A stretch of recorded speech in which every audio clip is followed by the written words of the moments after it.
មេខ្លោងស៊ីមពីរនាក់ដែលបណ្ដុះគំនិតឲ្យជនជាតិថៃមាក់ងាយខ្មែរនិងបន្តឈ្លានពានប្រទេសខ្មែរក៏ដូចជាប្រទេសជិតខាងផ្សេងទៀតដូចជាប្រទេសម៉ាឡេស៊ីភូមាឡាវជាដើម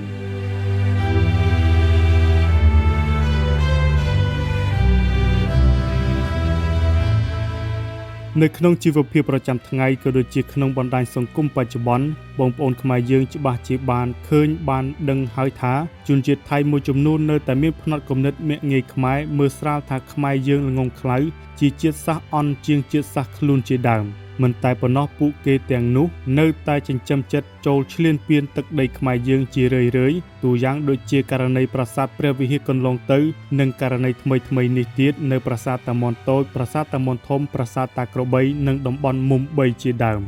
នៅក្នុងវីដេអូនេះខ្ញុំនឹងដកស្រង់ខ្លឹមសារប្រវត្តិសាស្ត្រពាក់ព័ន្ធមួយចំនួនដែលគេបានសរសេរពីដើមចមនៃការបំផុសគំនិតឲ្យប្រជាជនសៀមឬថៃបច្ចុប្បន្នស្អប់ជាតិសាសន៍ជិតខាងដូចជាកម្ពុជាឡាវភូមាមនសានម៉ាឡេជាដើមជាពិសេសគឺឯកសារខ្មែរយើងបានកត់ត្រាថាមានបុគ្គលសៀមពីរនាក់សំខាន់ដែលជាមេខ្លោងបំផុសឲ្យមានគំនិតស្មោកគ្រោកបែបនេះដូច្នេះសូមប្រិយមិត្តរីករាយទស្សនានិងស្ដាប់ដូចតទៅ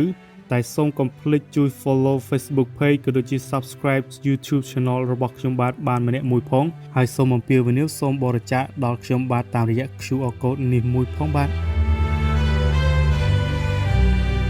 តាមពិតទៅនៅក្នុងប្រវត្តិសាស្ត្រពិភពលោកប្រវត្តិសាស្ត្រមនុស្សជាតិប្រទេសជិតខាងនឹងគ្នាគឺតែងតែមានទំនាស់ជាតិសាសន៍សង្គ្រាមដណ្ដើមទឹកដីឬសង្គ្រាមសាសនាជាដើមជៀសមិនរួចនោះទេទូយ៉ាងដូចជាក្នុងប្រវត្តិសាស្ត្ររបស់កម្ពុជាក៏បានកើតមានសង្គ្រាមជាមួយប្រទេសជិតខាងច្រើនលើកច្រើនសាររាប់មិនអស់នោះដែរជាពិសេសគឺជាមួយប្រទេសថៃទើបតែពេលបច្ចុប្បន្ននេះទេដែលសង្គ្រាមរវាងប្រទេសទាំងពីរបានថមថយជាអតិបរមា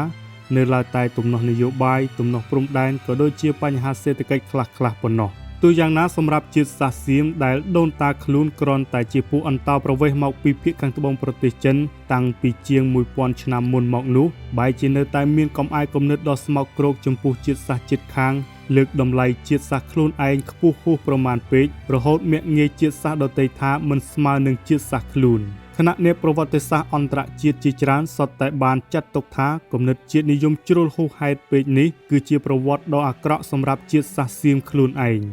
បើតាមការអានសៀវភៅប្រវត្តិសាស្ត្រថៃប្រវត្តិសាស្ត្រខ្មែរក៏ដូចជាសៀវភៅនិក្ខេបបទបណ្ឌិតមួយចំនួនបូកផ្សំជាមួយចំណេះដឹងខ្លះៗរបស់ខ្ញុំគឺមានបុគ្គលសៀមពីររូបដែលជាអ្នកនយោបាយជាមេដឹកនាំយោធាជាអ្នកនិពន្ធជាប្រវត្តិវិទូផងនោះគឺបានបណ្ដុះឲ្យមានផ្នត់គំនិតក្នុងចំណោមប្រជាជនថៃឲ្យមើលងាយជាតិសាសន៍ជិតខាងខ្លួនព្រមទាំងបំផុសឲ្យមានគំនិតចង់បានទឹកដីប្រទេសជិតខាងឈានទៅដល់ការចូលឈ្លានពានទឹកដីខ្មែរយើងទឹកដីភូមាទឹកដីម៉ាឡេស៊ីក៏ដូចជាទឹកដីឡាវជាដើមមិនតែប៉ុណ្ណោះពូជសាសន៍នេះក៏ប្រឹងលួចប្លន់ឬកេងចំណេញផ្នែកវប្បធម៌ពីខ្មែរយើងផងដែរគណៈពួកខ្លះក៏ប្រឹងភូតកុហកពិភពលោកឬអ្នកនៅមជ្ឈដ្ឋានអន្តរជាតិឲ្យយល់ច្រឡំមកលើប្រទេសជិតខាងថែមទៀតផងមេខ្លោងជនជាតិសៀមទាំងពីររូបនោះគឺប្លែកភីប៊ុនសង្គ្រាមឬប្លែកវិបុលសង្គ្រាមដែលជាមេដឹកនាំយោធាជាអ្នកនយោបាយសៀមនិងបានក្លាយជានាយករដ្ឋមន្ត្រីសៀមថៃដោយអាណត្តិទី1ចាប់ពីឆ្នាំ1938ដល់1944ហើយអាណត្តិទី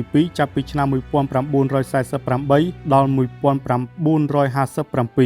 និងម្នាក់ទៀតគឺលួងវិជាតិវត្តការឬលួងវិចិត្រវត្តការដែលជាអ្នកនិពន្ធបម្រើឲ្យមហិច្ឆតាប្លែកវិបុលសង្គ្រាមពួកវាទាំងពីរអ្នកនេះហើយដែលជាជនសំខាន់បំផុតក្រៅពីពួកជាតិនិយមថៃផ្សេងទៀតដែលប្រកាន់គំនិតមាក់ងាយជនជាតិខ្មែរនិងជាតិសាសន៍ដទៃទៀតនៅជិតខាង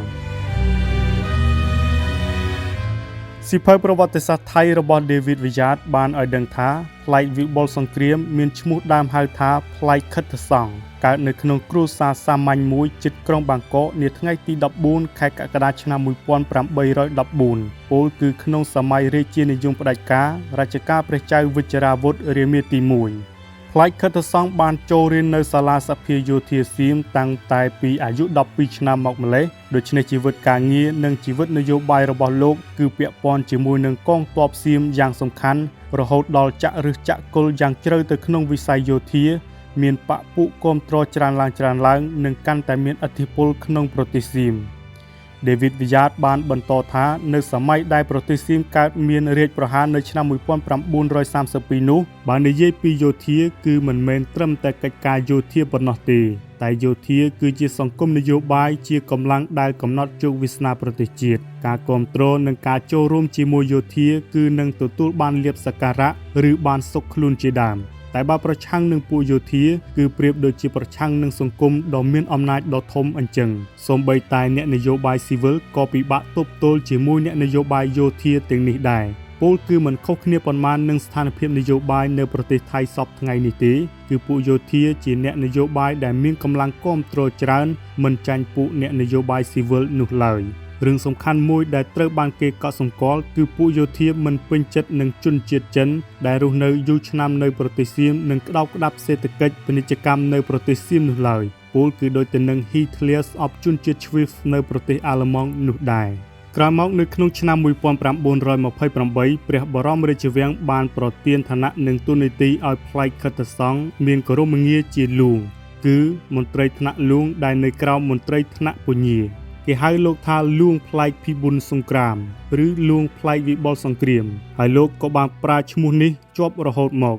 បន្ទាប់ពីកើតមានអំពើរាជប្រហារទម្លាក់ព្រះចៅរាមាទី7ពីរាជបល្ល័ង្កគឺព្រះចៅប្រជាឌីពុកឬប្រាជ្ញាធិបករត្រឹមតែប៉ុន្មានម៉ោងនៅថ្ងៃទី24ខែមិថុនាឆ្នាំ1932នោះមកនាយករដ្ឋមន្ត្រីទី1របស់ប្រទេសសៀមគឺពញាមនោបករនីតិធាតាដែលថៃហៅប្រាយាមនុភកននីតិថាដាបានចូលកាន់តំណែងជាផ្លូវការចាប់ពីថ្ងៃទី28ខែមិថុនាឆ្នាំ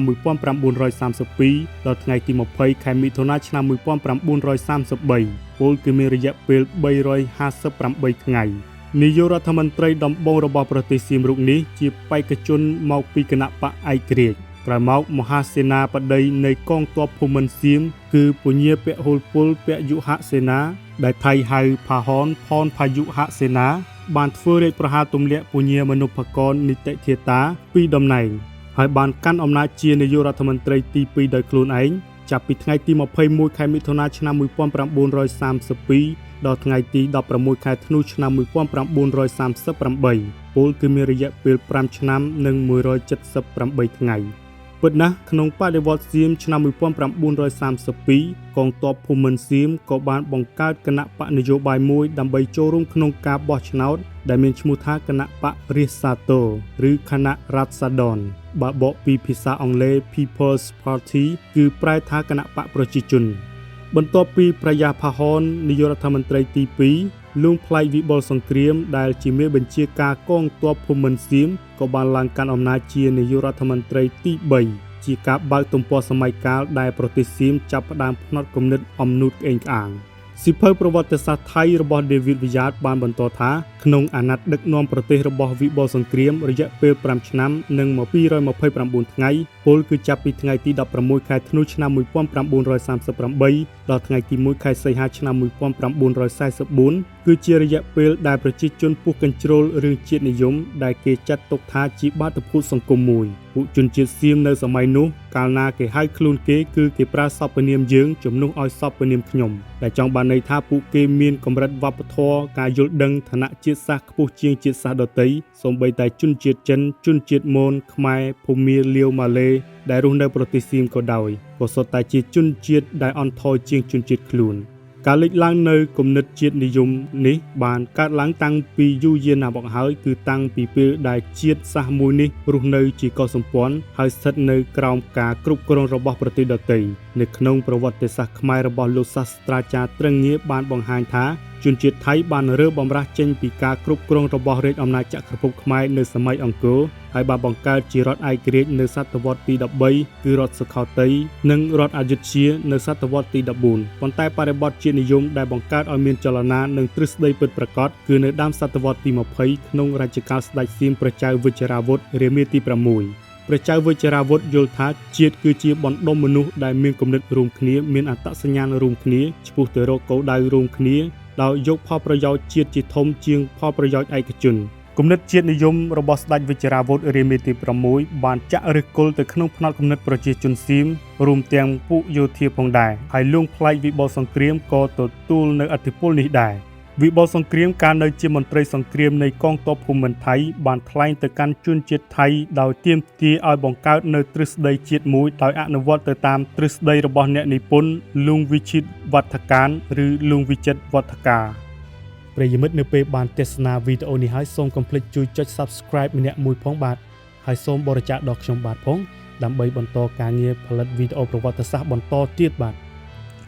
ខ្ញុំសូមបញ្ជាក់ដោយខ្លីថាលួងវិចិត្រវឌ្ឍការនេះគឺជាអ្នកនយោបាយជាប្រវត្តិវិទូនិងជាកវីនិពន្ធថៃនាសម័យក្រោយបដិវត្តន៍សៀមឬសម័យសង្គ្រាមលោកលើកទី2លោកនេះហើយដែលបានគាំទ្រគោលនយោបាយជាតិនិយមរបស់លួងផ្លៃវិបុលសង្គ្រាមដោយបាននិពន្ធសៀវភៅនយោបាយផងប្រឡំលោកផងដើម្បីបញ្ជ្រាបពីគោលនយោបាយរបស់លួងផ្លៃវិបុលសង្គ្រាមទៅដល់យុវជនសិស្សនិស្សិតនិងប្រជាជននិយាយភាសាថៃឲ្យចេះរំលេចនៅអត្តសញ្ញាណជាតិថៃទូយ៉ាងដូចជាការដាក់ឈ្មោះដល់កូនចៅថៃជាដើមឲ្យរំលេចបាននូវអត្ថន័យបែបថៃ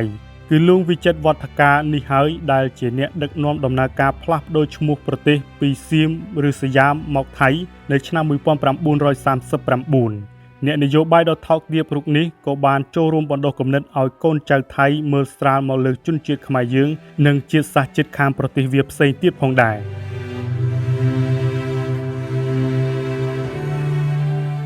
សៀវភៅនិក្ខេបបទបណ្ឌិតវិវាទកម្ពុជាថៃឆ្នាំ2000ដល់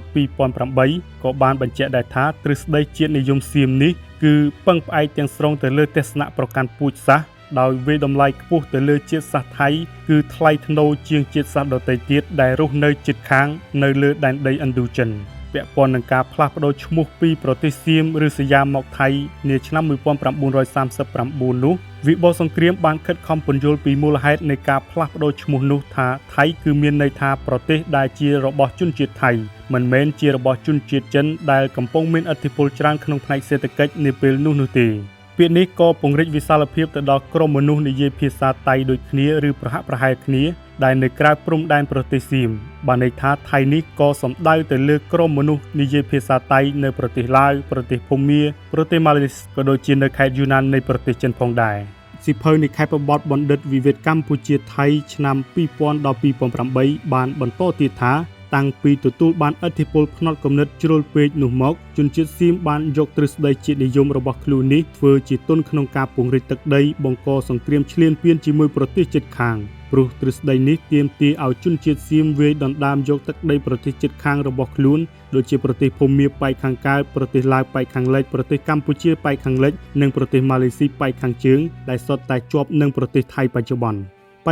ជនជាតិសៀមមួយចំនួននៅតែគាំទ្រគំនិតជាតិនិយមនេះជាពិសេសក្នុងជួររាជវង្សានុវង្សអ្នកនយោបាយនិងមន្ត្រីយោធាជាន់ខ្ពស់ហើយចរន្តជាតិនិយមនេះត្រូវបានអ្នកនយោបាយថៃនិងក្រុមអភិរក្សជ្រុលនិយមមួយចំនួនយកមកប្រើប្រាស់ក្នុងគោលបំណងលើកដង្កើងជនជាតិខ្លួននិងបម្រើមហិច្ឆតានយោបាយរបស់ខ្លួនព្រមទាំងយកមកធ្វើជារបៀបវារៈកេងចំណេញនយោបាយក្នុងប្រទេសខ្លួនទូយ៉ាងដូចជាលោកអភិសិទ្ធវិជ្ជាជីវ៉ាដែលបានយកបញ្ហាប្រាសាទព្រះវិហារមានវិវាទជាមួយខ្មែរមកធ្វើជាទុនក្នុងការទាញយកប្រជាប្រិយភាពពីប្រជាជនរបស់ខ្លួនក្នុងការបោះឆ្នោតនៅខែកក្កដាឆ្នាំ